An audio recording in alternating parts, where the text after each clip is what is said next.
Maharashtra today 24 news, सत्य परिस्थितीचा सविस्तर आढावा। स्वराज्य संस्था, महानगरपालिका, नगरपालिका रणधुमाळी। नेत्यांचं मत कोणाला, जनतेचा कौल कोणाला? पहा फक्त महाराष्ट्र टुडे 24 न्यूजवर। मुरुड जंजिरा येथे सीलबंद मतदान यंत्रासाठी कडक सुरक्षा व्यवस्था। स्ट्रॉंग रूम 24 तास सीसीटीव्ही कॅमेऱ्याच्या निगराणीखाली।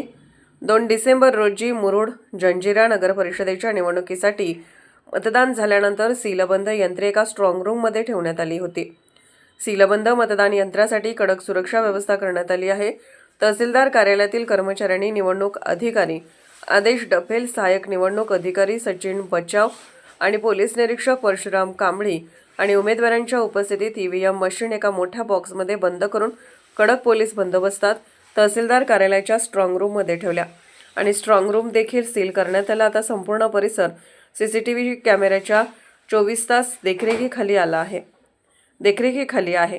यासोबतच पोलीस निरीक्षक परशुराम कांबळी यांच्या मार्गदर्शनाखाली 8 जिल्हा मुख्यालयातील 10 SRP पोलीस तैनात आहेत। मुरुड जंजिरा नगर परिषद सार्वत्रिक निवडणूक 2025 चे मतदान 2 डिसेंबर 2025 रोजी अतिशय उत्साहवर्धक व शांततापूर्ण वातावरणात पार पडलेले आहे। सदर मतदानाच्या ईव्हीएम मशीन्स सील करून माननीय तहसीलदार साहेबांनी स्ट्रॉंग रूममध्ये ठेवलेले आहेत। सदर स्ट्रॉंग रूमसाठी इनर कॉर्डनसाठी SRPFचे 2 अंमलदार, 2 गार्ड अंमलदार व 8 कर्मचारी, तसेच जिल्हा पोलीसचे 2 गार्ड अंमलदार प्लस 8 कर्मचारी व 2 पोलीस उपनिरीक्षक दर्जाचे अधिकारी बंदोबस्तासाठी तैनात करण्यात आलेले आहेत। आम्ही लक्ष ठेवून आहोत। ओव्हर। महाराष्ट्र टुडे मराठीसाठी ब्युरो रिपोर्ट, मुरुड, रायगड।